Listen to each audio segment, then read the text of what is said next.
There's no place to escape to. This is the last podcast. On the left. That's when the cannibalism started. What was that? I'm not saying that I think that Alexei should have died. Good, But I am good. saying that there's a lot of stuff that wouldn't have happened Yes. if he had died, or even if a big bird had picked him up. Who knows? It happens. All right. Obviously, we are on to Rasputin Part 4. And to Henry's point, the only reason Rasputin was ever around was because this kid was sick. But, you know, they're trying to save a life. Yeah. And that's important. It's very The important. entire Russian Empire is hanging by a thread. Yes. And every single time they're like, oh man, everyone hates Rasputin. We should get rid of him. They're going to fucking come up here. They're going to kill all of us. And then they look over at Alexei and he goes, and it all Yes. starts again. I just bought myself 6 more months of being Rasputin. All right. It's never good if your kid can't play ping pong. But that's a whole other story. All right. Hey, who cares? That's a whole other story. Now, I've got one correction Uh-oh. right up top. We are always honest with the audience. Always. The very first thing I said about World War I was wrong. Huh. No kidding, huh? Wow. Oh, yeah. I meant to say a bunch of kids assassinated Franz Ferdinand in Serbia. And so that instead, I said a bunch of kids assassinated Franz Ferdinand of Serbia. Literally, Marcus sent me a text at 2:00 in the morning being like, I said this mistake and I cannot sleep. I can't. I was just like, it's okay, Marcus. We're not history teachers. It's extremely small, and I say wherever you die, that's where you're of. That's not extremely small. Franz Ferdinand was actually an Austro-Hungarian archduke, and the Austro-Hungarians were allies of the Germans, while Serbia was an ally of Russia. Hence the conflict between the two. If Ferdinand was of Serbia, none of this would have happened. Your entire mistake contains 4 letters, so it is a small mistake by You definition. can see that though. Yeah. 4 letters can change a lot of shit. Instead of someone says, hey, you want to come over and help the maids, right? Or someone come over and help. Don't worry about coming over. You don't need help. I have maids.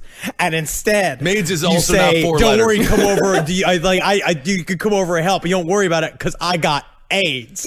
Those are different afternoons. Yeah, those totally did not work. Absolutely, It sort of worked. fail. I think that should stay in. I think that it needs has to stay in. It has because- to stay in. But again, remember, if you really want to know the best breakdown of World War I any one of us have ever heard, which was the blueprint for Armageddon from Hardcore History, he really goes into, because we had to simplify a bunch of shit last episode because it's true. I mean, we will say that again. He said World War I essentially was inevitable, and then it was ran by a bunch of idiots, and everybody fucked everything up. There it is. A lot of gas. Oh, Remember yeah. gas. Yep. And as we know, the world would have been a much better place had Russia kept their nose out of it completely. As we said at the end of the last episode, the war had been going terribly in the first year. And one thing I'm not sure we really hit home hard was that Nicholas was actually very religious, but it seems like his religion only went insofar as to how it applied to him being Tsar and the place of the Tsars in Russian life. Are you telling me he was hypocritical? Are you telling me someone who is religious is also a bit of a hypocrite? I just don't really. Oh, so weird. You mean it only worked towards his benefit and it only seek to like validate his position that was handed to him randomly that he had no business having and he did very poorly? Now, I would love to go to brunch with you guys, but I got to go to Joel Osteen's mega church this Sunday and give him $1,000. God chose me to go get eggs Benedict that cost $75. Nicholas believed that God flowed through him personally to the Russian people like a sort of Pope King. And this belief would have disastrous consequences for Nicholas, his family, and the rest of the world. Nicholas said as he was praying one night, a mysterious voice told him that the only way to lead the Russian people through the hell that World War I had become was to fire his head commander and lead the Russian army himself. What you gotta do here is, what is the deal with having this head commander do it yourself there? Are you doing a Rodney Dangerfield, Jerry Seinfeld type thing? Yeah. All right. Yeah, okay. I gotta say that is it's so aggravating to me when people are like, God flows through me, and I'm like, you're a cashier at Piggly Wiggly. Like, God is not flowing through you. Those are thoughts that you have, and quite frankly, you're bigoted. Yes. Piss flows through you. That is the one thing that does. That's true. Now, Untold Story says that Rasputin and Alexandra supported the idea of Nicholas taking over the army from the very beginning, even suggesting that it was their idea. Oh. But in truth, letters suggest that nobody, not even Rasputin and Alexandra, thought that this was a good idea. Okay.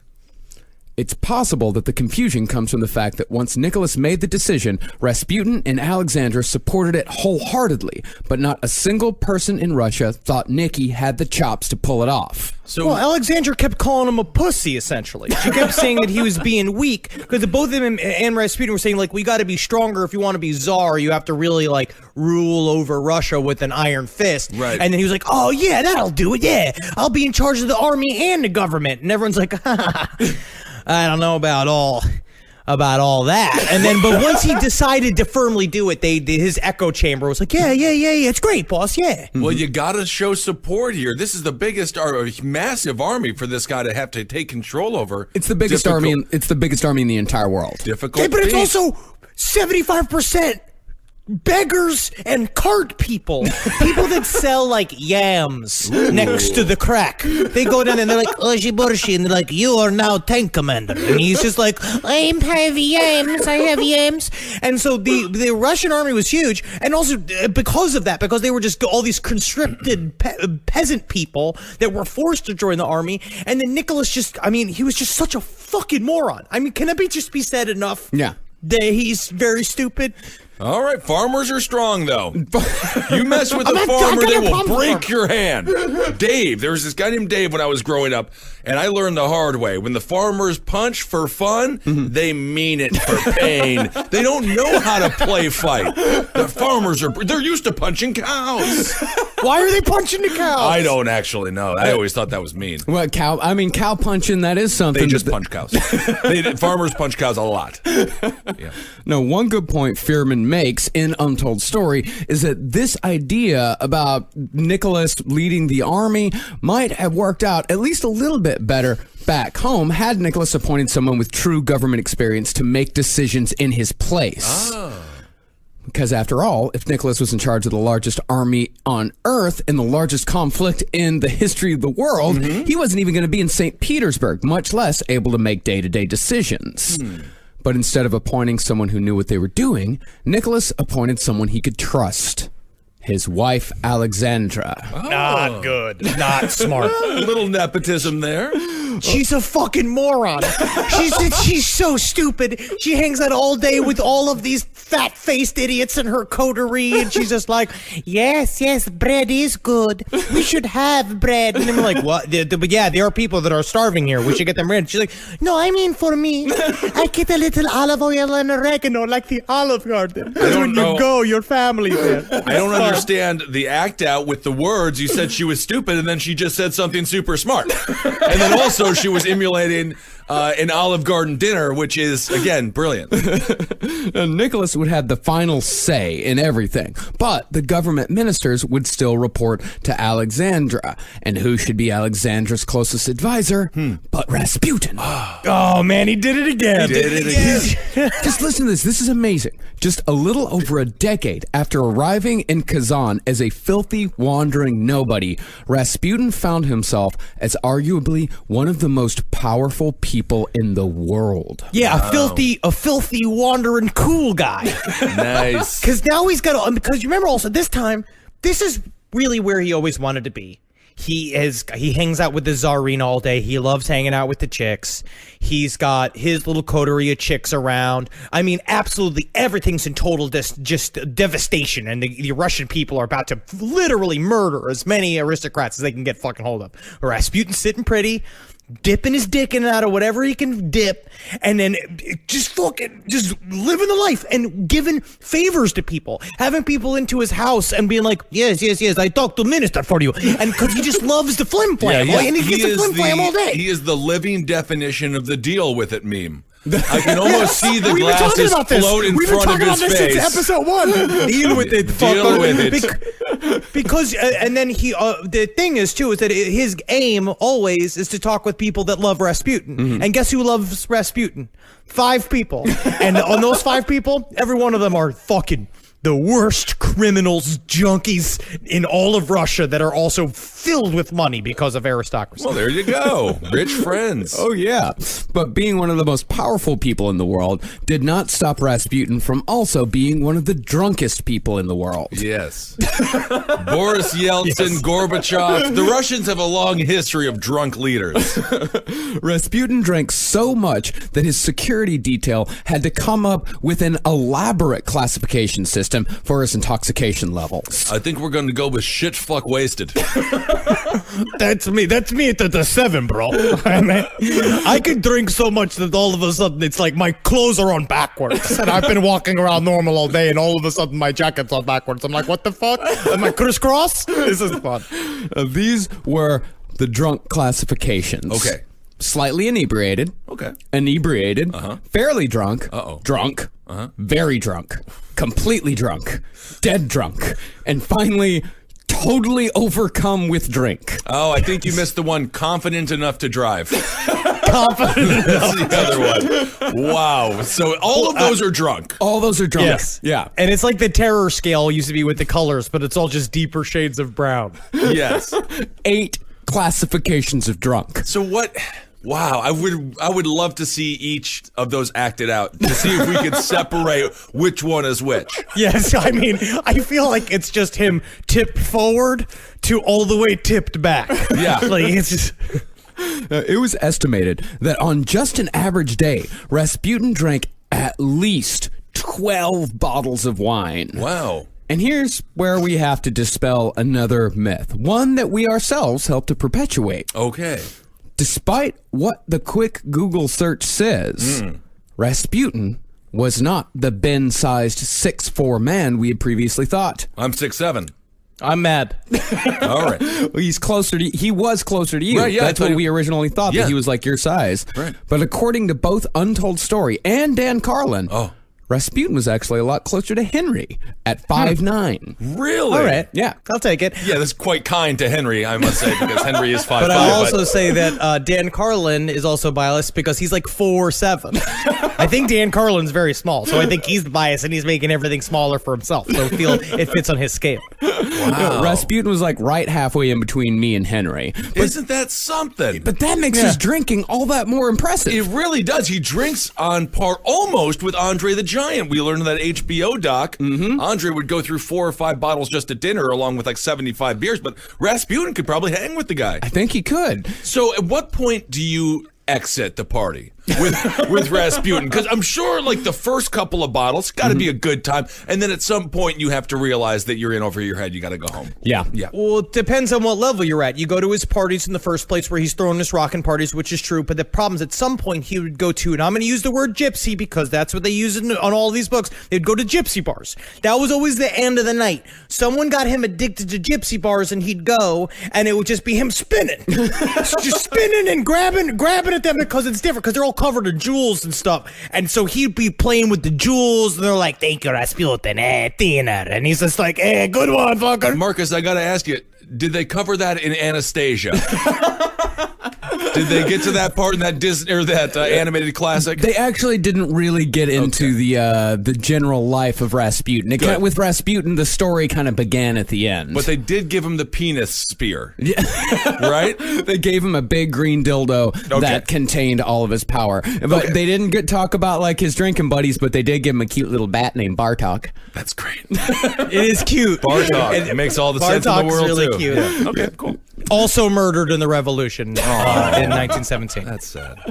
Well, Rasputin drank a ton, but the man who did Rasputin's autopsy said that Rasputin, even with his drinking and internal injuries, probably would have lived to see his 80s, meaning it's just possible. And this gives you an idea of how, near into the past this actually was. Right. It's just possible that Rasputin could have survived long enough to watch Elvis on Ed Sullivan. Wow. And he would have. Or at least he would have heard someone describe Elvis to him while he was in Siberia. Someone describe what happened.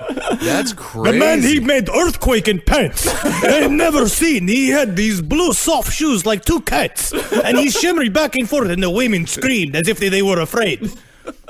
Oh my God! Of course, no one was afraid of Elvis. No way. I'm watching him on HBO right now. There's a great doc on Elvis. Check it out. You know who was afraid of Elvis? Goulet. Goulet? Goulet. Who the heck is Goulet? Robert Goulet? The actor? Yeah. Why was he afraid of Elvis? He's not an actor. He's a singer. Well, he was also an actor was. in Naked Gun 2.5. That's how I know him. Yeah, no, they actually had a long-standing feud, and every time Elvis would see Robert Goulet on the TV, he'd pull out his gun and shoot the TV. We might cover that on Side Stories. That might be something that we can get into there. That might be in our wheelhouse. Oh no, we've got an Elvis episode in the future here on Last Podcast, so don't worry about that. Now, another thing that's a little more complicated than we might realize is Rasputin's sex life, at least in the later years. It's quite possible that Rasputin was, at times, impotent. Yeah, he was real impotent to the Russian government. Are you proud of yourself? You feel like you had to interrupt Marcus for that.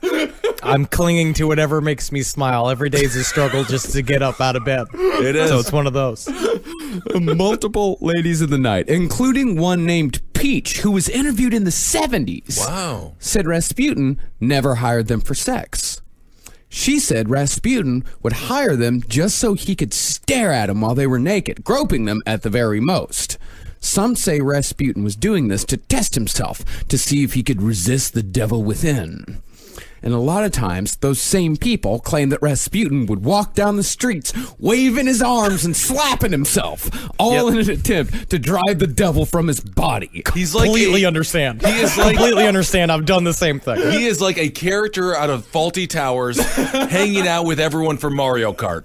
What is happening? This man is basically second in command.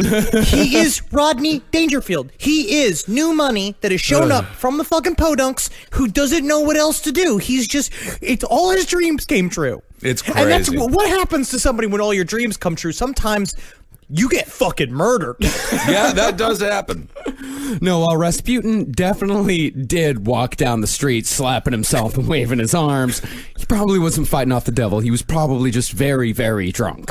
Think about how creepy this is, though. You get paid by Rasputin. You already know that Rasputin's the evil dark monk that controls. He has hypnotic powers over the Tsar and Tsarina. He hires you. He's hammered. He's walking the street going, "Oh, God, out the devil," slapping himself in the face. You go into a hotel room. He's like, "Let go of your clothes." She takes off all her clothes, and he just sits there going, No, Rasputin, no, not today. No, not on Wacky Wednesday. Wacky Wednesdays, no, never do that. No. Well, that's a horrific situation. That sounds like Joe Cocker after a concert. That is horrible. But then you just have to put your clothes back on and then leave? They're like, thanks for the money. And he says, no, thank you for the money. What? It's like that thing when someone says, have a nice flight. And you say, yeah, you do. Brian Regan, he's great, funny comedian. Have a nice life. And Rasputin had other trashy tendencies as well. On one trip back home to Petrovskaya, Rasputin got into a drunken fistfight with his dad. That's fine. that is out of all the things we've talked about on this show with Rasputin, that's the most normal thing he's done so far. He's getting into a drunken fistfight with his dad? Arkansas Saturday, Alabama Monday. It is, yes, that's totally normal. And he did this after his dad called him, quote, an ignorant old fool who only knew how to fondle Danya's soft parts. His father was right. Well, it's because the whole time they had a very rough relationship, him and his father. Yeah. Him and his father would get into several public fights, like full-on wrestling in the public square. This happened like several times. And it was because Ephraim saw right through Rasputin. The whole time he's like, you're just a drunken dude who'll say whatever the fuck it is that needs to be said to get on to the next level. And Rasputin's like, yeah. You mean they fucking winner? And he got really mad about that. And he could never stand Rasputin, the way Rasputin would brag, the way the Rasputin would come and give everybody gifts and everyone would show. Like, he took over the whole town. Their little town became a fucking hot spot of activity and of weird aristocrats coming in and out. Now Sure. fucking assassins and secret police. It's like Johnny Cash and his father. Very harsh, very, very hard relationship. And they didn't get along. And Johnny said, Dad, I made it. I'm number one on the charts. And that's how Johnny would talk. And he says, you're still a drunk loser to me. And take it from me, I'm a drunk loser too. I know when I see one. So Rasputin, in that fight with his father, his dad got a black eye. Rasputin hurt his hip, which gave him a permanent limp, and the two never spoke again. Oh. But despite all this, Alexandra still thought that Rasputin had hung the moon. Like Rasputin could just do no wrong. Wow. Yep. She would send Nicholas Rasputin artifacts as almost holy relics while he was commanding his army out in the field. And they also came, like, these artifacts came with like instructions on how to use them. Like she sent him Rasputin's greasy comb, telling Nicholas to pull it through his hair before making any big decisions. This guy is fighting a hellacious war. Everything is a nightmare. And he opens up a box and it's just a dumpy old comb. Covered sent in him a turd peasant at grease. some point. And it's just like, because the last person to do that since was Rick James. But that really was worth money. Yes. She'd even send Nicholas, who is, by the way, one of the most powerful people in the world. She would send him crusts from Rasputin's leftover bread. She called these little crusts Rasputin rusks. And Great brander.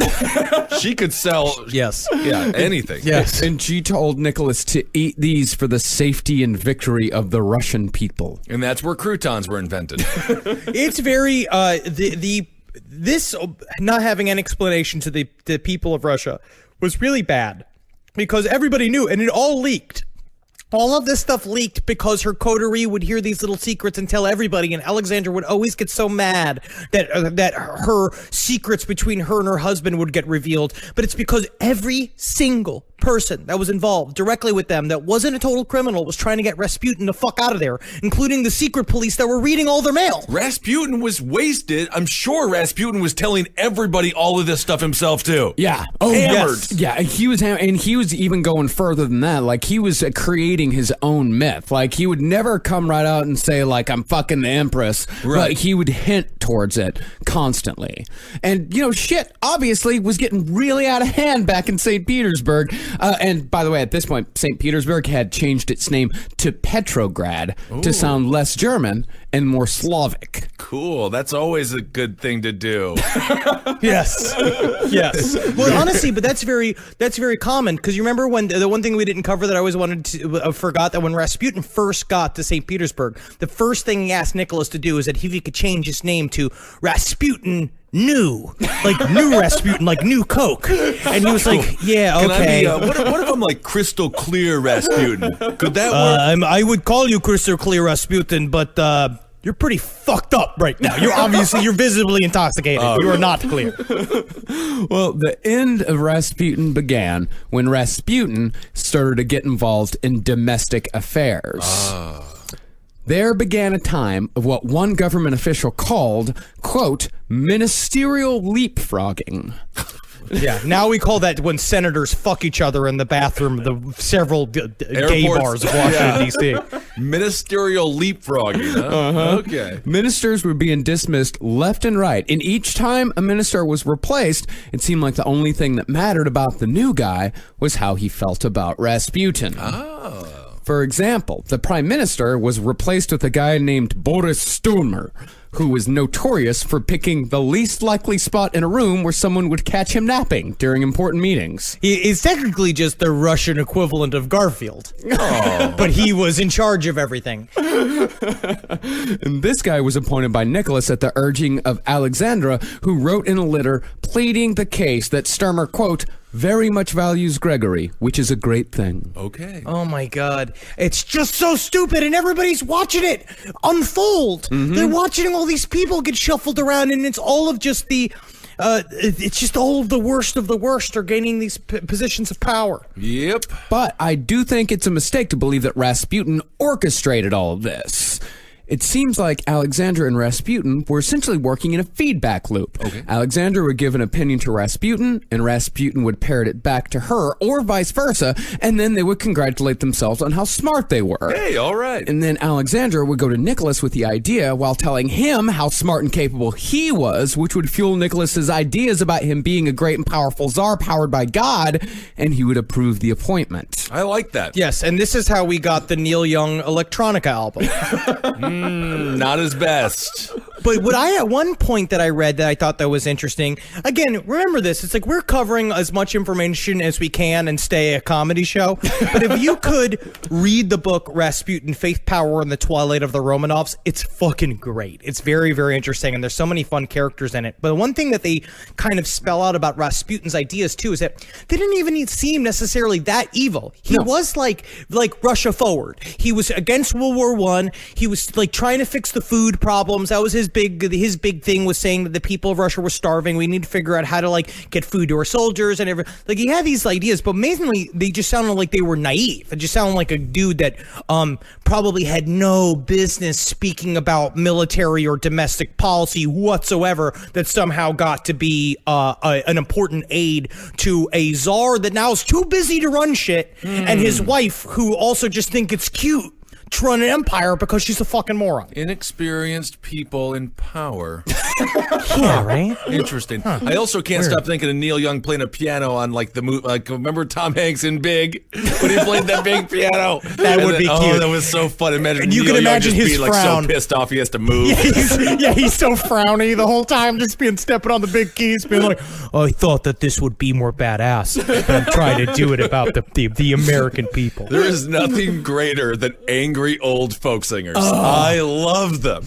Now, the longer this ministerial leapfrogging went on, the lower the quality of the appointments became. One guy who was appointed to a high spot in the church opened up an ancient monastery to these wild parties where he would encourage guests to drunkenly terrorize the monks. Which sounds fun. It sounds It's like so fun. He literally sounds like Jeremy Piven from PCU. Is that what happened? Go to sleep! Go to sleep! Go the fuck to sleep!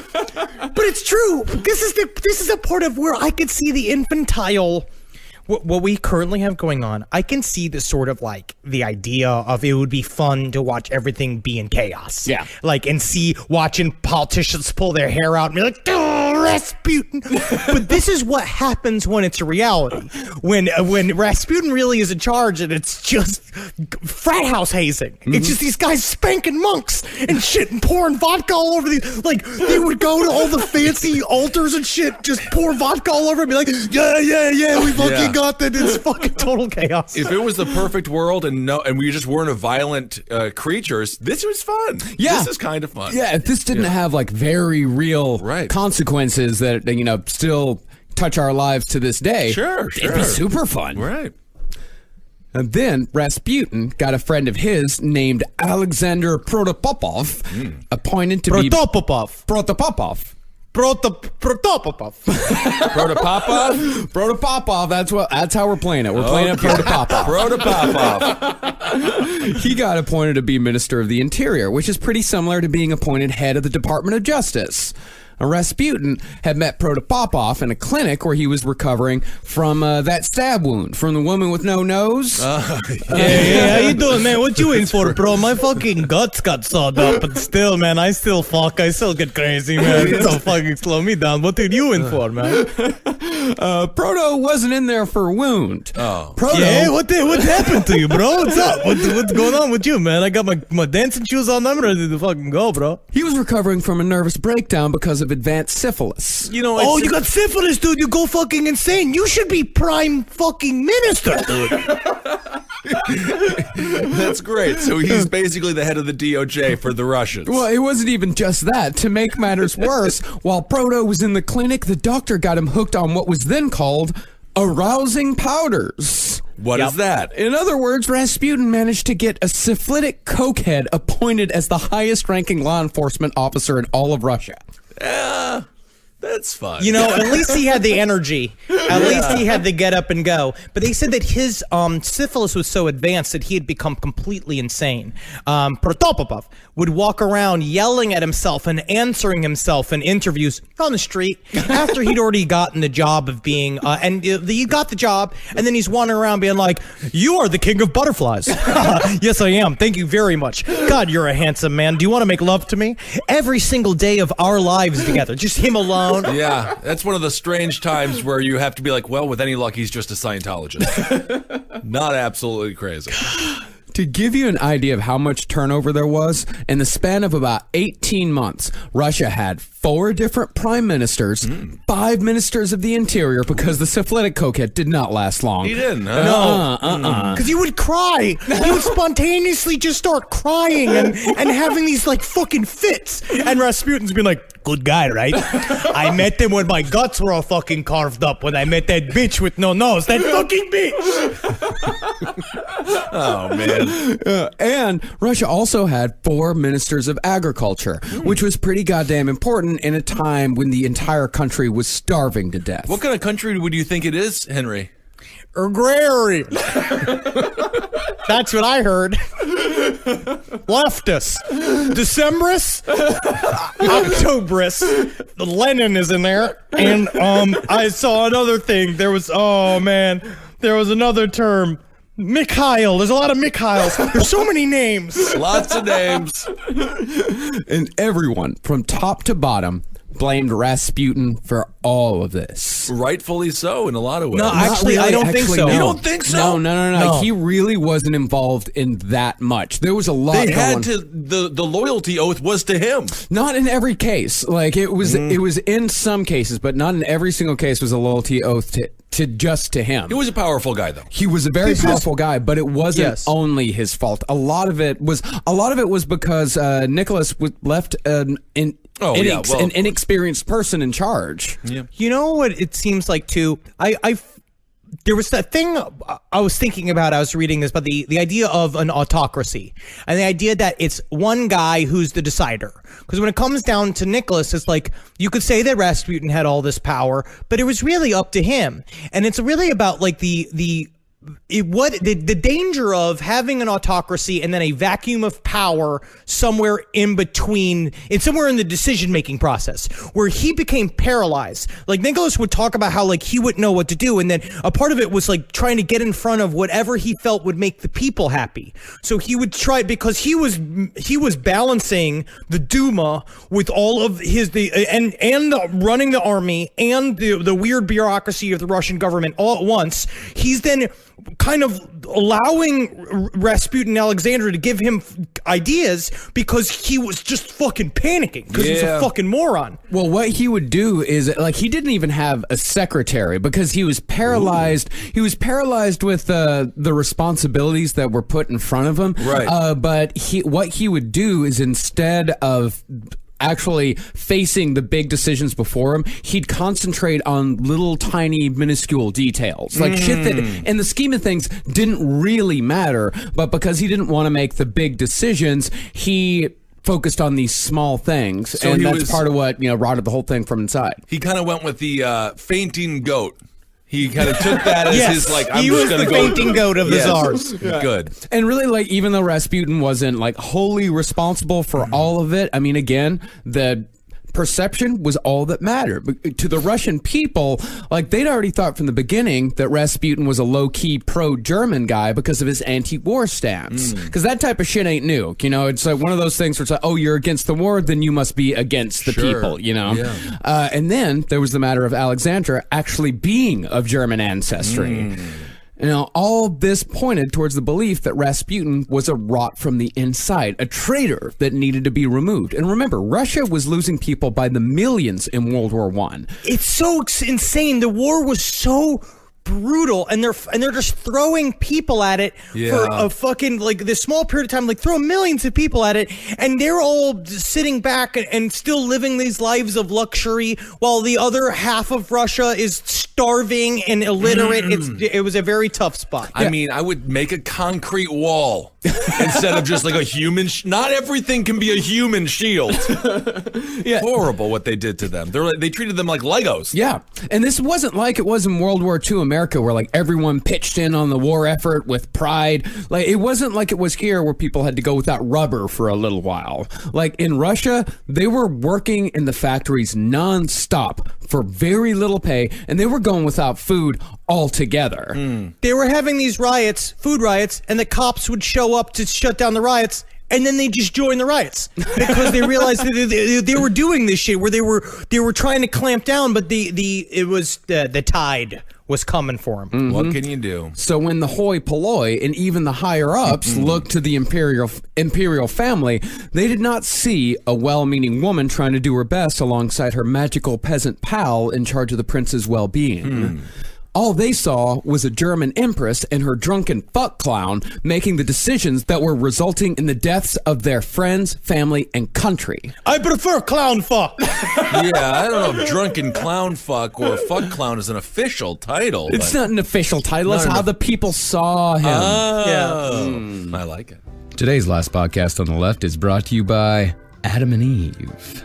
Are you looking to spice things up in the bedroom? Been fantasizing about surprising your lover with an adventurous new toy or adult movie? Well, here's an offer you won't be able to resist. Go to adamandeve.com, and for a limited time only, you'll get 50% off just about any item. But that's not all. When you select your one item at 50% off, you'll also receive 3 free adult DVDs for a little inspiration.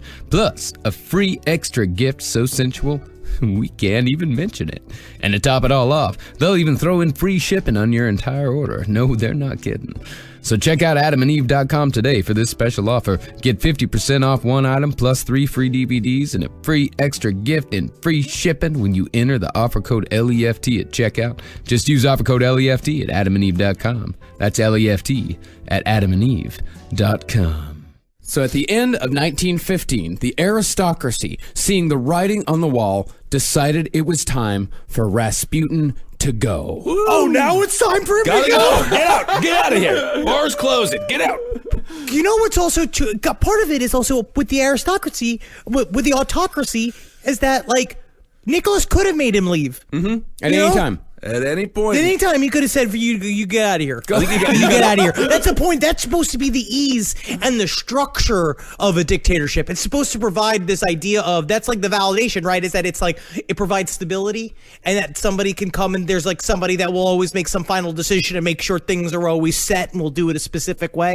And he didn't. Maybe he got addicted to the bread crusts, and he was like, "Oh, only Rasputin can make the good bread crusts with his disgusting teeth." Can you imagine eating leftovers from Rasputin? Oh my god! Yeah, it's. I'd call them putons. Yeah. Well, I mean, it wasn't just that, Nicholas could have made him go away at any time, because he could have, but it was also something that he just didn't want to deal with. But his wife wanted him there, right? Well, that's what, some historians say, is that like it was a lot of Nicholas just wanting to make his wife happy. Happy wife, happy life. We've all seen The Magnet. Because It's Russia. You're running an entire empire. It has nothing to do It with your still fucking wife. applies. Well, every time that Nicholas would put his foot down and say like, no, we're not going to do that, Alexandra always go like, okay. Like, great. But it wasn't like she was a tyrant or anything like that, or that he was afraid of her or anything. Like, he was just trying to keep her happy. I know I'm away from home, because they were very much in love. He's like, I know I'm away from home, but maybe if your friend Rasputin is around, then that might make things with the kid, with Alexei, a little easier. Now I'm thinking about the scene on Roseanne last night where John said, or Dan Goodman's character, I think it's John. No, it's Dan. Where Dan told Roseanne to be nicer to Becky, their older sister. He was so scared after he told her to be nice. Oh my God. Sound like my mom when she gives me the weekly rundown of Big Bang Theory. I love that show. Hey, what did Sheldon get up to this what week? did Sheldon get up to? He said he was something about there was a Spider-Man. He said somehow it's Spider-Man. Oh, how does he even get into his outfit if there's no zipper on it? And I was like, oh, that's so true. How does he? It's funny. I love Sheldon. I love him. I wish we were all Sheldon. It's certainly not like if there was a true revolution in this country that he should be the first against the wall. No. The first plan for Rasputin's assassination was to send Rasputin on a pilgrimage with a friend, a guy named... Another vacation! Another pilgrimage. Okay. We're going to send him away with a guy named Father Martimian. Okay. Now, supposedly, a different minister of the interior who would replace the cokehead paid that priest to throw Rasputin from the train. Whoa, like the movie, throw mama from the train. Which is an incredible movie. Owen loves his mama. Owen loves his mama. But it's possible that Rasputin either heard about the plot or just got a feeling because Rasputin canceled the pilgrimage at the last minute. Okay. But Rasputin definitely knew the end was coming. Oh. Because people were being quite clear about their intentions at this point. Right. Because Rasputin started getting letters from someone who called themselves the Avenger. Ooh, this story has everything. A it's fucking noseless woman, an avenger, a drunken monk. One of these letters read, in part, "Our fatherland is in peril. There is even talk of concluding a dishonorable peace. The very fact that you receive coded telegrams from Stavka proves your great influence. Thus we, the chosen ones, ask that you arrange matters so that the people are granted ministers responsible to them, and that the State Duma is reconvened, so that our country is saved from ruin. If you do not comply with our order, we shall kill you. No mercy shall be shown to you. Our hands will not shrink as did Guseva's hand. Wherever you go, death will follow you. The die has been cast." Oh my. Okay, I'd like to roll for sneak. I've got my D20. I roll for sneak. I make it again. Always with the D&D, I make it again.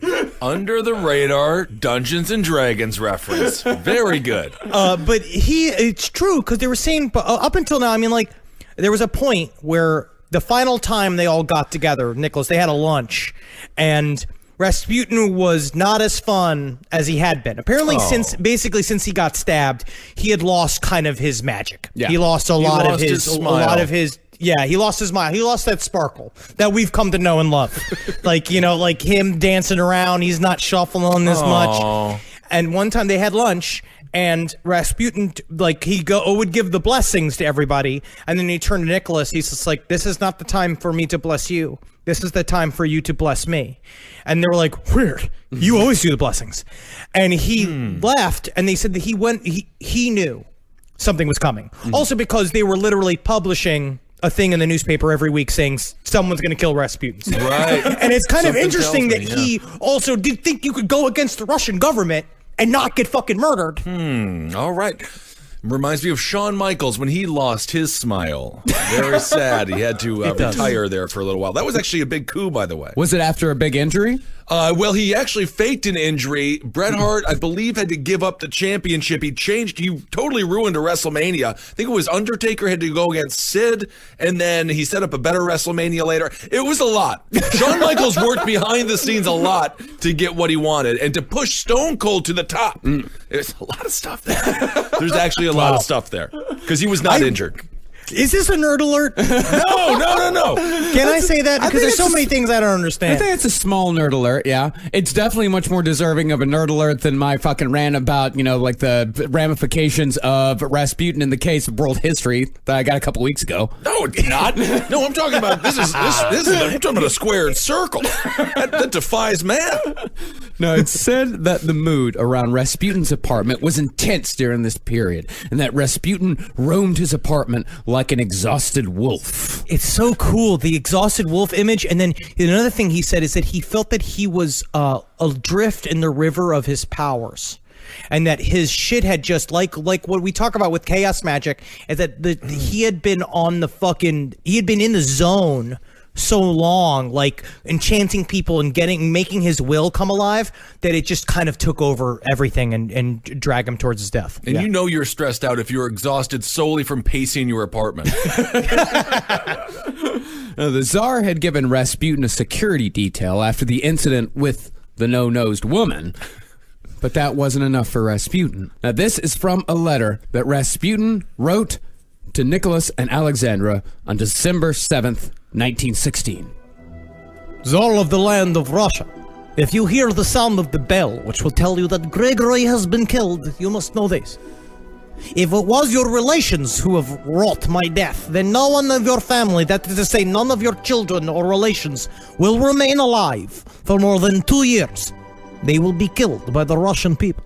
Now, it doesn't really matter whether Rasputin actually had precognitive powers or if he was just a smart dude that knew which way the tide was turning, but Rasputin's prediction was almost exactly how the saga of the entire Romanov dynasty ended. All right, called it. That's a nice thing on your deathbed. You can be like, called it. Told you so. Nailed it. Now, there's a lot of debate as to who it was that was truly responsible for Rasputin's murder. One story says that one of Nicholas's cousins, nicknamed Bimbo, was the one behind the plot, making the previous statement a complete prophecy. Yeah, he had great tits. Love that guy. Everyone loves him at the parties. Nickname Bimbo? Bimbo. That was the family It's just nickname. a common name. I guess it's some kind That's of a weird common nickname name? at the time. Now, this is one of the myths that tends to get perpetuated by the more sensationalist biographies, as it's certainly true that Alexandra blamed Bimbo for Rasputin's death. But really, the man behind the assassination was only family by marriage.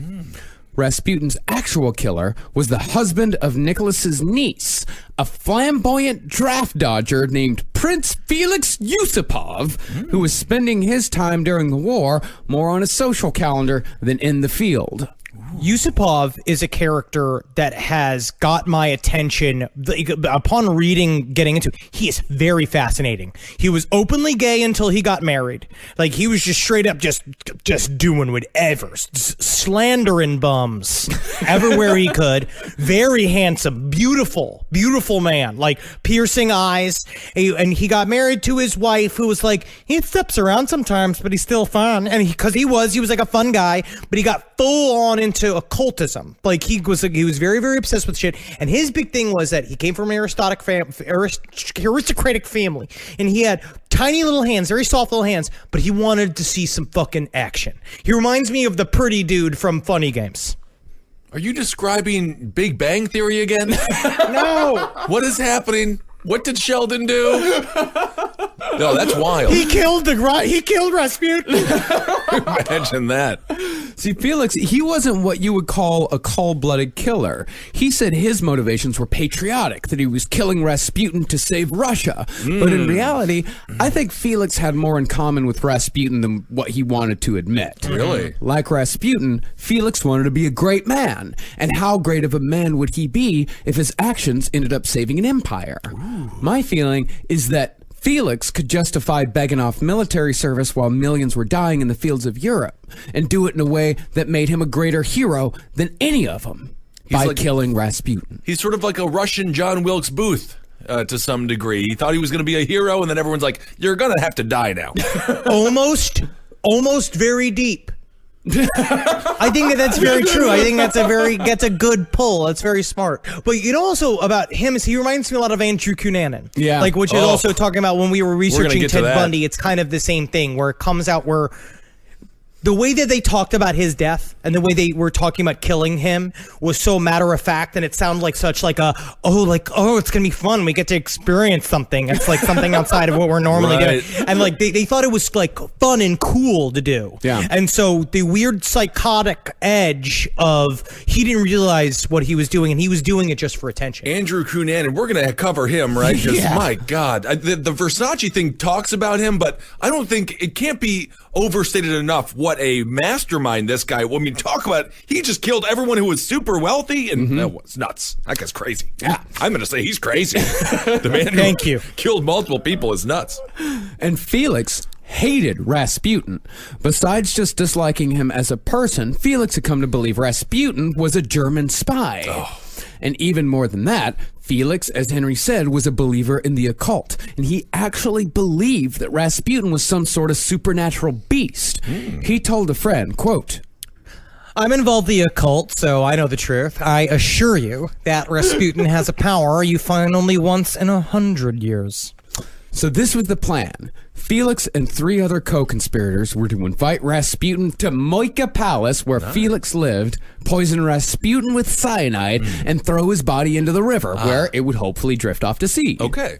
But since these guys were rank amateurs when it came to murder, more suited for costume balls and tea than assassination, they massively fucked it up at just about every turn. It sounds like the people from, what was that movie? Macaulay Culkin was the star of it. Party Monster. Party Party Monster. Monster That's what actually it is sounds very like. similar to Actually, Party it's very Monster, similar. and it's also it's very similar, and it's also a part of the feeling of the time too, where it's just so people are openly talking about Rasputin's murder. When they Right. were prepping for the murder, Yusupov would went into various government officials' offices and says, "Hey, I'm gonna murder Rasputin. You want to help?" And they all were like, "Don't you dare to come in this room talking about murdering Rasputin. And anyways, we've been planning for a month to kill Rasputin." They all said the same shit. It was like, "Yeah, we tried to, but then Right. he caught the other train, the earlier train, and then we didn't do it." And he's like, "It's just something about, it's like the movie Sliding Doors." And it's like, I think I've heard that reference from you before. Yeah, it's like Spy versus Spy, the Mad cartoon. So Yeah. what could have Rasputin have done to avoid this? I mean, he would have just had to dip out I mean, completely, he I guess. just resigned to die. He wanted this. Oh, he did, He huh? he knew his own story arc. Yeah. He knew what he knew. I honestly think that he was supposed to be murdered, and that's the only way for it to for the story to end. Well, it's Yeah. a good way for it to end. Yeah, if they didn't get him in Petrograd, they would have got him in Petrovskoye. And he wasn't going to be able to, like, escape to Europe because Europe was on fire. Right. Like, World War I was still raging and would for another couple of years. So they said that he faced life with a courageous resignation. Okay. Well, he also. His two buddies putting together this fucking murder adventure with Yusupov told everybody because they thought it was fun little gossip to tell everybody that they were going to murder Rasputin. Rasputin heard it several times. They're like, why? Because Yusupov also was like, what I'm going to do is I'm going to be best friends with Rasputin. We are nice going to of be like, that's me doing the finger in the fuck motion. I think they understood that. We're gonna be just as close as you can be, and then I'm gonna spring the trap on him, and he's gonna be like, "What?" And I'm like, "Gotcha, Rasputin." And Rasputin's like essentially in the other room hearing him say that. Yeah. And so Yusupov went to Rasputin. He said, "Rasputin, I'm so glad you could see me last minute. I know that we had problems before because they had met once, and Rasputin and him didn't get along. Rasputin was like, ugh, and Yusupov was like, ugh." But when they sat down, he was like, "Rasputin, my back hurts. I'm having like a back thing. I'm having like can you fix it?" And Rasputin laid him down, started touching all over his body. He started doing that thing where you start realizing that it's revealed a part of his process, like in Office Space when the therapist goes like deeper and deeper and deeper. He was like, he would touch all over Yusupov's bodies with his fingertips and and then close his eyes and dip into a meditation for like an hour, like swaying back and forth over Yusupov to the point where Yusupov is like, this guy's the real deal. Like he started getting freaked out because as it's been proved time and time again, if you get within a foot of Rasputin, he's got you. Yeah. Yeah, it seems like you really researched that scene pretty hard. Yeah. Did a lot of reading on, maybe reread the page a couple of times. And then I had Natalie come in the room. I dressed in a dark robe, and I had to be like pretend You to know be what? Yusupov. I and actually she don't want to came in. think about this. I don't And want I to just think about rolled my hands. anything. I got my that fingernails real dirty.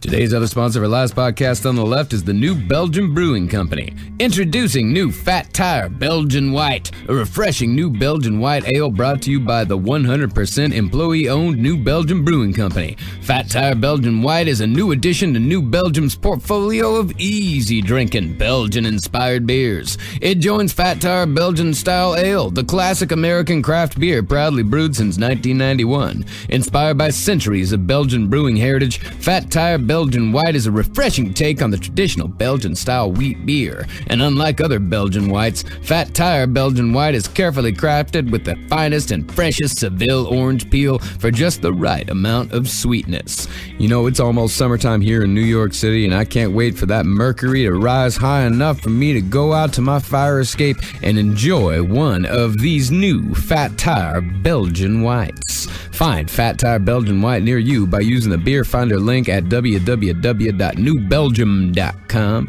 That's www.newbelgium, that's Belgium with an M.com.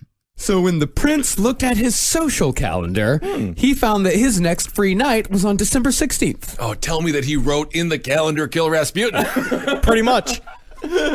So the night was set. On that night, Rasputin was invited to hang out with the prince at Moika Palace. In preparation for the night, Felix and his conspirators, he had about like 4 other guys that were working with him on this. They crushed cyanide capsules and baked them into rose-flavored sweet cakes, Rasputin's favorite. That's good, yeah. And they laced Rasputin's wine with the same. What now follows is the historically accepted version of the assassination of Rasputin. With the instruments of murder set in the dining room in the basement, the conspirators went upstairs to the study to wait out the murder plot.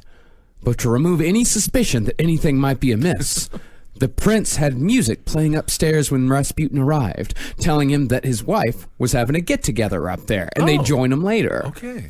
And this was the song that was playing as one of the most pivotal men of the 20th century entered the palace where he would meet his doom.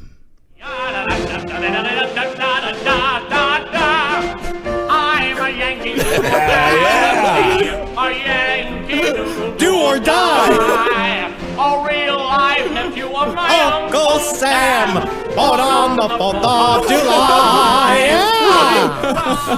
And that's, Picture the singer draped in the "Don't Tread on Me" flag when he sings that. Oh boy! I love it. That song is very intense, by the way. The lyrics are like brutal, and it's like, hey, everything's just fine. and that's true. Yankee Doodle Dandy was playing as Rasputin walked in because Yankee Doodle Dandy was a big hit in 1950. Why that was, wouldn't it be? That was the 1904 It was their version. thriller. That's when cartoon frogs could still get work in Hollywood. So Prince Felix took Rasputin to the dining room in the basement where the poisoned rose cakes and the wine were waiting. At first, Rasputin refused the cakes. Stop it. I don't want this fucking shit. This what is. I'm eating a bouquet of flowers. Every single time someone comes and put the rose in something, they think they're being clever, but as a matter of fact, am I eating potpourri? Come on. I think you're channeling your own thoughts on that one. No, never in 1,000 years.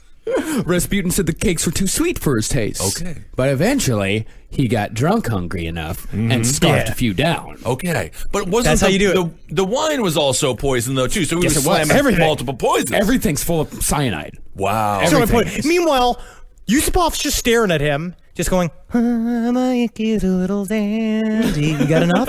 You got enough cake, enough wine? You sure? Oh, me? No, I'm good. I'm watching myself. I have to fit into a corset for my renewing of my vows to my wife. To my wife. Now, Felix thought that this would be the end of it. Soon, the poison would take effect and Rasputin would collapse to the ground, and Felix would strike a decisive blow for Russia without even leaving the confines of his palace. Oh. But Rasputin just got drunk. Yeah, his favorite. I love it. I love Rasputin in this one at this point. The amount of poison in both the cakes and the wine should have been enough to kill 5 men, but it had very little effect on Rasputin. A couple of times Rasputin said that he had a hard time swallowing, but that was it. I'm having a hard time swallowing. I'm having. It's just a full strawberry. That's the problem. Is that I was not chewing it, so I'm feeling fine. You got more of these cakes and wine? Because he's sitting there, he's drinking and slamming all this stuff while Yusupov's staring at him. He's got boys upstairs, like, looking down the stairs. Like, you know, like, is he dead yet? Is he dead yet? Meanwhile, Rasputin's just having a great time. The only right. one partying in an empty room. Oh, yeah. And like Felix sat there with Rasputin for an hour, and then Rasputin looks over into the corner of the room and sees a fucking guitar and is like, play me some songs. Hey, all right. And so as Felix was playing the guitar and singing Rasputin songs, Rasputin kept nodding off, which made Felix think, like, okay, the poison's finally gonna work now. But just when Felix like stopped playing for a second, Rasputin would jerk his head up and say, keep playing, play me another song. Yes, it's love fucking it. awesome. It's not. It should not be that easy to kill someone. No, Oh yeah, no, he's you sitting gotta there work just for it. trying to come up with deep cuts, just being like, he's on the B side of Rumors. Just like, be like, I hope you're dead soon, man. I haven't been fucking noodling for an hour. All right, Rasputin, this is a song. It's about smoke on the water.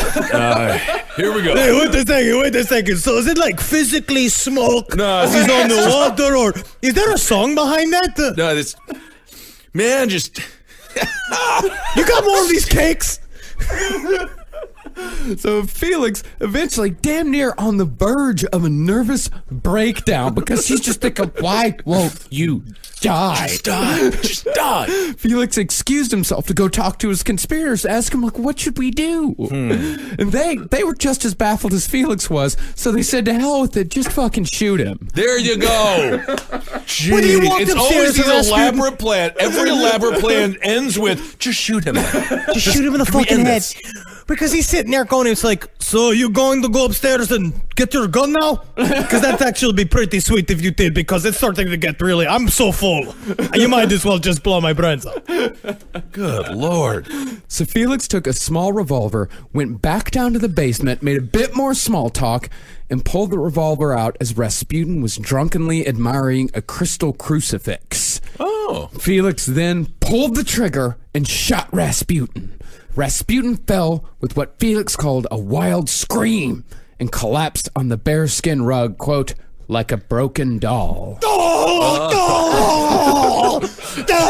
Okay. So loud. You're dying so loud, Rasputin. Keep it down. I'm a Yankee Doodle Dandy.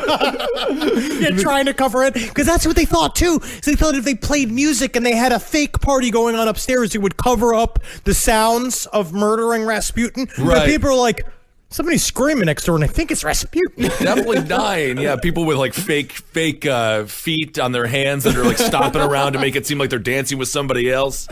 Well, after hearing the screams, the conspirators came down to the basement and watched Rasputin twitch and convulse until finally he stopped moving. Then began phase 2.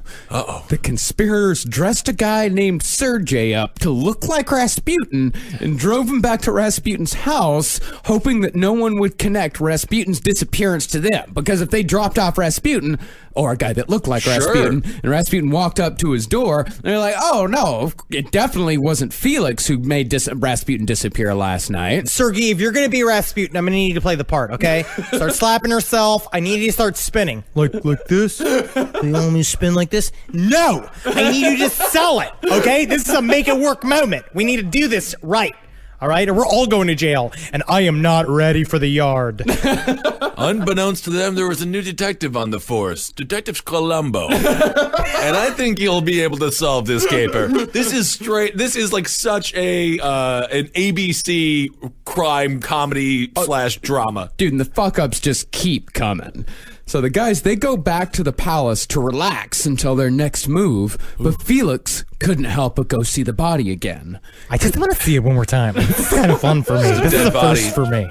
Well, he was losing it. Felix actually he was just consumed with rage because he felt that Rasputin had made him kill him. You made me do that. That's really scary. Because honestly, that's very scary. The guy that's in charge, because that's also, it's funny on one side, and then on the other side, this is like it reminds me of like when the little girls, they stabbed the other girl to death in the name of Slender Man. No, these are a bunch she of lived. people. She did live. Yeah, she Yes. did. Thankfully. A part of it is just the amateurish nature of the murder is kind of creepy. Yeah. Yeah. Because they didn't really know what they were doing, and it was a bunch of people all just kind of confusedly, higgledy-piggledy murdering somebody, and his rage became very scary. Yeah, and I have to ask you, Henry, when your father came back after being a really overweight police officer, did he describe a murder as higgly-piggly done? Or is that more of just your kind of take on it? No. My father always would just chuckle and just be like, sometimes your coin comes up heads. Sometimes it comes up tails. Anyways, I'm going to go disappear for the rest of your childhood. Oh, Daddy, was it higgly-piggly done, Daddy? Hey, it was real higgly-piggly how our fucking guts were hanging out of the sack that was a gut. Okay? So, why don't you go be a Ghostbuster or something? I don't know what you do. Go dance in your theater games with you and the other gay kids. All right? I'll see you when you're 15. Bernard. So Felix, consumed with this rage, he went back to Rasputin's body that was still laying in the basement, and he started shaking him. But as Felix stared into Rasputin's face, one of Rasputin's eyes opened, and then the other. Felix said the eyes were, quote, greenish and snake-like. Cool. They fixed me with an expression of satanic hatred. Ooh. And this is what Fuhrman wrote happened next. Rasputin stumbled to his feet, foaming at the mouth, roaring in anger, and wildly clawing at the air as he rushed towards Yusupov. Blood dripping from his mouth, he grabbed the prince by the shoulder, ripping an epaulet from his uniform. Rasputin was repeatedly growling his tormentor's name in a low, guttural voice. Why won't you just die? Die, Rasputin! So Felix responded to that with a series of terrified, high-pitched screams. Oh no! Gotta get out of here! Oh no! This has gone south. This is an upside down cake of a scenario. Oh my goodness. And he ran upstairs to his buddies. Rasputin went into the other direction and walked across the courtyard through the snow, bleeding and screaming that he was going to tell Alexandra everything. He's like Peter Boyle from Young Frankenstein. What is going on? You can't kill me! You're trying to kill me on peoples! So, okay, so at this point, his guts have been stabbed out of his body. He's been shot in the head. He's been poisoned. Not shot in the head. No, He hasn't been where shot was he yet. shot? Shot in the side. Shot in the side, been poisoned. What else? I mean, everything. Rasputin is a tough SOB. That's for sure. Yeah, he absolutely is. So Rasputin, he's walking across the courtyard. He's got his hand on one of his wounds. He's screaming that he's going to tell Alexandra. But before he could reach the gates, one of the other conspirators grabbed the gun from Felix, started shooting at Rasputin. The first shot missed, but the second hit Rasputin in the back, sending him to the ground. Then the assassin walked up and fired the last bullet straight into Rasputin's forehead, finally putting an end to the legend. Because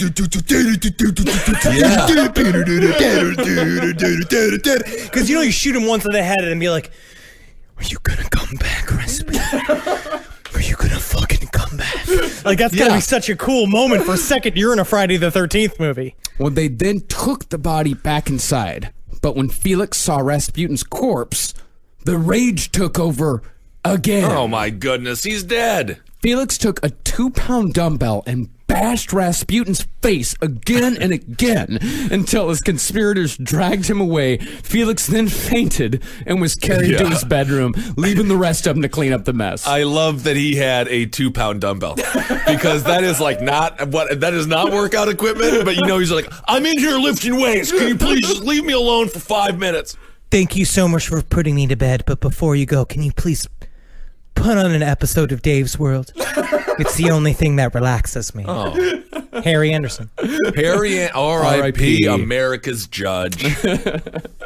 So the other guys that were left rolled Rasputin's body in a curtain, bundled him into a car, and drove him out to a bridge. There, they took Rasputin's body and threw him over the side. Okay. But their plan was that Rasputin was going to sink. Right. And then eventually get washed out to sea. Yeah. But they forgot to wrap the body in the chains. What about the 2-pound weight? Just throw the 2-pound weight in there. Very, very stupid. And they forgot to attach the weights. Do we know if they're cartoon dogs?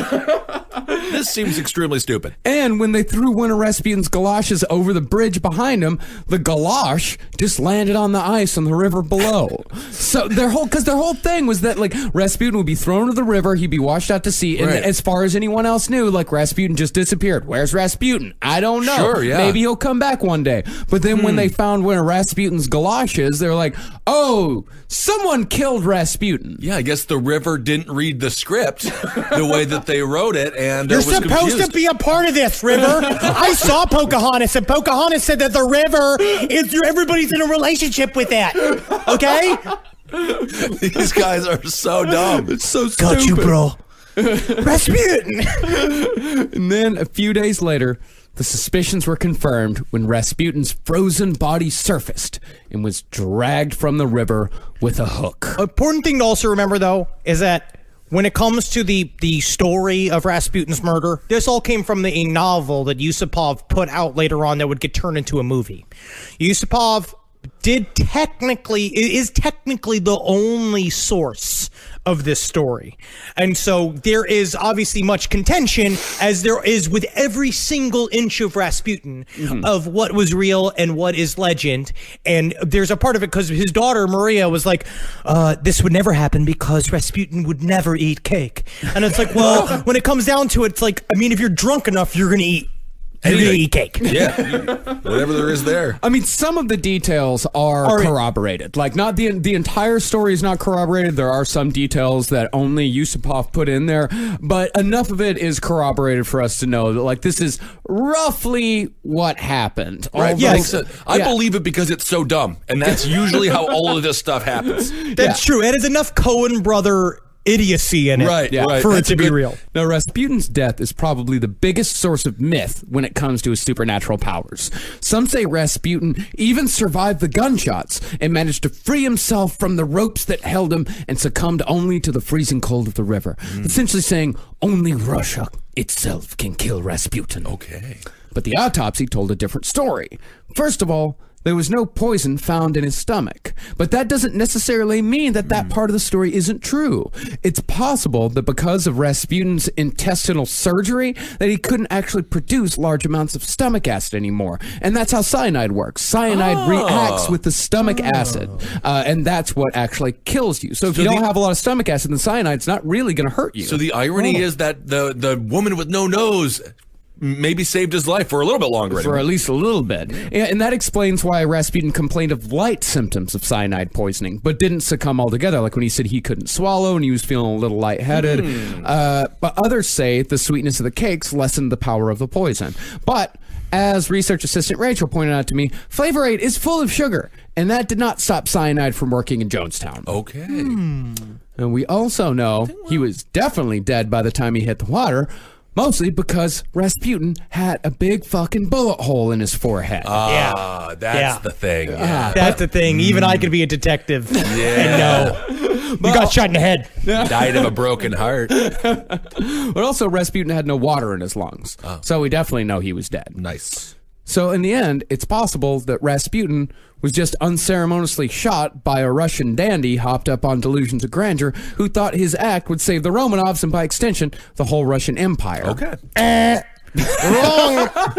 You giving a no whammy? You're giving a no whammy, no whammy, no whammy. No, he got a whammy. That was a whammy. Yeah, unfortunately, the damage had already been done. Okay. Surprisingly, after Rasputin was killed, some of the peasants resented the government for allowing him to die, saying that's what happens when one of ours gets too much power. He was their representative. Think about this, because the whole time, they could have just kicked him out. Yeah. They were like, we were asking for you to just put him on a train and send him out there. It's like, we didn't want him dead because we wanted him to have a TV show. He would have good. such a funny TV show. Why would you kill him? Because they were really like, oh, so you're just going to kill him. Yeah. You're like, well, we thought you asked us to kill him. They're like, no, we asked you to fire him. Different. Yeah, and this, they kind of have a point because, like just for example, like here in America, like bootstrapping yourself into a position of power, like that was expected. It's the whole point of America that someone like Abraham Lincoln can go from a log cabin to president. But in Europe, this was among the first times in modern history that a poor person had actually made a difference. Up until this point, the whole of European history was dependent on the aristocracy. It was dependent on people that were born into this. But now, you've got poor people up there. You've got peasants up there actually affecting change. Cool. But while some of these people were sad and angry, others were ecstatic. It sounds like the mood around Petrograd was kind of similar to what Ground Zero was like after Bin Laden was killed. Like, people were crying, they were hugging, they were singing the Russian national anthem as loud as they could. They thought this was the turning point. I don't think they were singing the Russian national anthem at Ground Zero. I'm just joking. Yeah, so some were thrilled. Some were thrilled. Some absolutely loved It it. actually kind of looked like Bin Laden in a weird way. In a weird- just the it's just a beard. guy with a Just big beard. thin guy with the Beard beard. is smart. That's- And that's also the same thing basically with the it, Bhagwan and Wild Country is the reason why I want to get a big, long beard, because people trust you more. Oh, I You don't could think do more stuff. No, I Yeah. don't think that that's true. No, when you get close and they smell the oils in your beard and they're like, ooh, wise man. Well, for Nicholas's part, it was reported that when Tsar Nicholas got the news that Rasputin was dead, a look of serenity and happiness washed over his face. Wow. So like Charles Grodin from Beethoven or Richard Dreyfuss from What About Bob, the same look of relief. Oh, it's over. It's over now. Yeah. Alexandra, though, she surprised everyone by facing it with strength because everyone thought like Alexandra was just going to fall apart. Like, she would never be the same. But she just called the whole thing, quote, a sad fact, but nothing more. Huh. And that's what they have there in Russia. When you eat a popsicle, on the popsicle stick, they don't have fun facts. They have sad facts. And nothing more. And nothing more. Nothing more. But it kind of feels like a breakup almost. Yeah. Where they like, it's this whole thing. They thought, well, we could never get rid of Rasputin. And then the moment is dead. They're like, oh, wow. I guess we could. Oh, he's gone. Look at and that. It's been like, you could have gotten rid of him fucking 3 years ago, and we wouldn't be dealing with this horse shit. Well, she must have been sad, but now what happens to this kid? Yeah, well, and they didn't have time to think about that. Do you think that maybe if I make a little nest, Daddy, I could be a bird instead of walking? I can fly. You're really fucking bumming me out. Bummer out. Things fell apart very quickly for the Romanovs after that. I mean, World War I had only gotten worse. 3 out of 4 soldiers were casualties, and farmers were being taken off their land by force to fight, making the food shortages even worse. You don't want me to fight. I'm scared of corn. I'm having a hard time doing this job, man, because it freaks me out. Gee, just horrible odds here. Yeah. 3 out of 4. 3 out and of I'm sure 4. the 4th one was like injured horrendously as well. Yeah. So on International Women's Day, thousands of women joined striking factory workers in a march against the war and against the autocracy. That day, soldiers obeyed the orders of the imperialists and opened fire on their own people. Not good. But the next morning, after a night of thinking about how horrible it was that they had just fired on people who only wanted bread, the soldiers switched sides and the February Revolution began. Woohoo! No. I don't like the No, it Romanovs. wasn't good. It's not bad either. It's just what happened you're for the afterwards. Romanov family? You don't know how this story ends. They get bread. Give them the bread. They don't get bread. Who do they He get? didn't get the bread. They get Lenin? They get Stalin. They get They Stalin. got Stalin. He's They got you Lenin. know what? They Is got he a Lenin. Russian or is he Stalin? No, No, I will I was say. gonna do that. Thank you. But they did get some bread. They got Lenin first. They got a little bit of They bread. go Lenin, then they go Stalin. Yeah, but do you know what happened to the Romanovs? Well, I hope they all died. They were horrible. No, they're not. They starved their people. No, They were just bad. they were not good. They were not just great. The people were starving. Evil. They were dying. They did not deserve the death that they Well, got. let's get into it. Yeah. I'll make my final decision. Yeah, after, you might want to rethink that I know opinion it- after we tell you how the Romanovs died, including their All 5 right. children. Well, I did read. I'm going to put it this Okay. way: if you want to fight Give your people for your right to be a dictator, which is a whole sadder version of that song, but if you want to say, "I'm a dictator, I deserve this. It was given to me by God." I mean, I don't know what to say. I mean, this is how dictators go. This is how it so happens. This is what you Anyway, wanted. but let's right? get into This is this. what you wanted. You wanted to be the guy that the fate of Russia would fall upon at the very end. The final equal sign would be put on you, and it'd be if you knew if you didn't win this war, they were gonna fucking kill you. And what'd you do? You fucked it up. You messed it up. They're gonna fucking kill and you. You're killing your That's- farmers. You're killing your people. But anyway, let's get into it. So with the people in revolt, the generals finally abandoned Nicholas after letting him bumble his way through 2 years of commanding.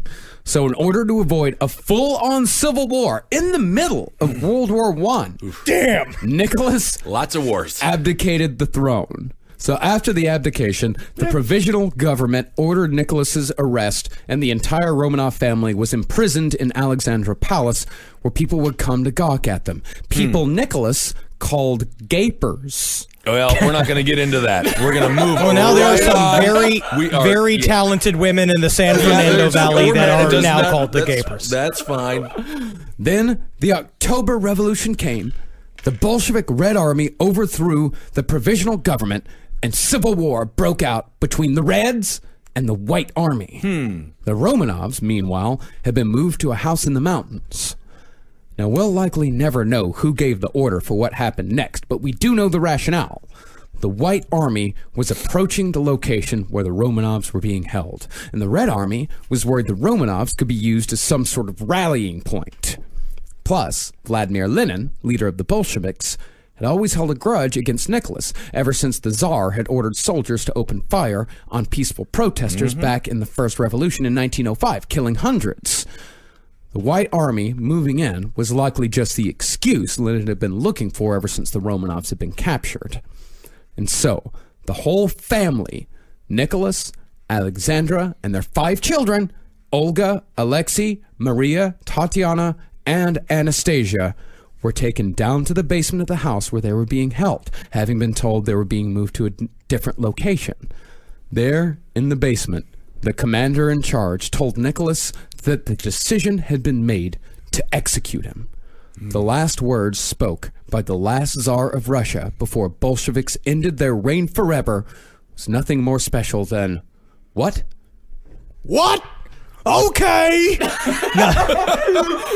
All right. Well, there it is. Well, nope, not done. No. Nicholas and Alexandra were killed almost instantly as the Bolsheviks opened fire, but the children weren't so lucky. The jewels and diamonds that had been sewn into their clothing by their parents for transport had worked as crude bulletproof vests, and the children survived the first onslaught relatively unharmed. And so, the soldiers finished the job up close and personal. Tatiana, Maria, and Anastasia were stabbed to death with bayonets. Olga, the oldest, was shot in the head. And poor little Alexei, whose hemophilia had been the door that let Rasputin into their lives, was killed by a gunshot to the head as well. All right. That's all you got is all right? Yeah. This family murdered their own people. Everyone is horrible in this story. And I do feel bad for the children, obviously. Yes, the I do feel children. bad for the children. The children. But I'm telling you, you can't starve your own people and expect not to have ramifications for your actions. They were horrible leaders. They let Rasputin in through the door. My sympathy is It's a obviously the kids. I tragic love the story. kids. Please. I love the children. Obviously, I love the children. I'm circling. There's nothing I'm better than I love the I children. That's Love the absolutely children. wonderful Love the what they did with the children. But the people were struggling. The people were absolutely struggling, but but that's the thing. It's like I think Nicholas and Alexandra are tragic figures of history. Yeah, I think so. I think they're tragic figures because this job was thrust upon them, and at the end of the day, it's a job. This job was thrust upon them. They didn't really want it, and they were bad at it. And they didn't were have the goods. Fucking awful at it, and because they were so bad at it, people died. You know who else was? It's too current to venti. What? Assad. Assad's older brother was supposed to be in charge in Syria, but he died, and then Assad was just an optometrist, and he's like, now I have to lead. It doesn't make him good. No, it He's absolutely. still killing his own people. It absolutely. Ignorance turns at some point. At some point, just being like, I'm bad at your job, like when it's that level of stakes, the punishments are also high stakes. Yeah. Because if you can't figure out how to run your shit, this is supposed to be you have to be very capable to run something complex, like it's an autocracy that's matched with a citizen government that also has a whole branch of the church that's also involved, and you're fighting a revolution within your own country and wars against multiple people that are outgunning you. Like, that would take a genius And to just to keep it together.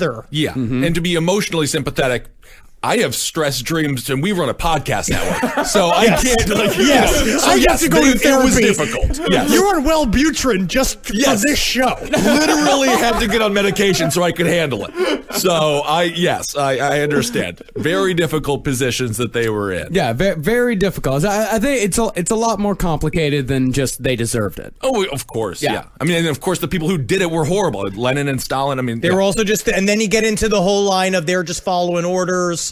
They don't know what to do. There's a whole level of blame is very difficult in the context of international And history, you know what? I guess. You talk about my fucking family history, bullshit. but I know for a fact I would not follow orders because when I worked at Taco Bell, I doubled the sour cream, double the cheese, double the beef. This is why you're Everyone not a loved soldier. me, and I was fired for not following orders because I wanted to feed the people of Stevens Point, Wisconsin. And you're just sitting there like, I just gotta say there's a difference between legal and right. And the people of Taco Bell will follow me. So after this whole family was killed, they were their bodies were transported to an abandoned mine, sprinkled with sulfuric acid, and dumped inside as the soldiers sat around eating boiled eggs. So Russian. Wow. Yeah, I don't know why the boiled egg thing is. Doesn't that stick with you? Because the flecks of dirt get on it. It's lot of a sulfur food there. that collects particles, and so like all the flecks of all the dirt and everything gets on him. And he's like, "Oh, I did not recall bringing pepper, but it's spicy." Whatever. Yeah. All right. But when soldiers realized that someone might find the bodies, they brought them back out and took them to a second, deeper mine. I'm actually surprised how bad they are at getting rid of bodies in Russia Dude, during this everything. time. Man, I thought this was something they could really handle. I'm skipping over so much here as far as them transporting Botching this? It my is gosh. what actually happens. The full story of what happens just to the bodies of the Romanovs is horrifying. Like it is. It's more than what I want to go into. Did they cover it in Anastasia? Or did they also glaze over this? Awesome. I glazed over that as well. Okay. So they're taking the bodies over to a second mine, but the truck carrying the bodies got stuck in the mud.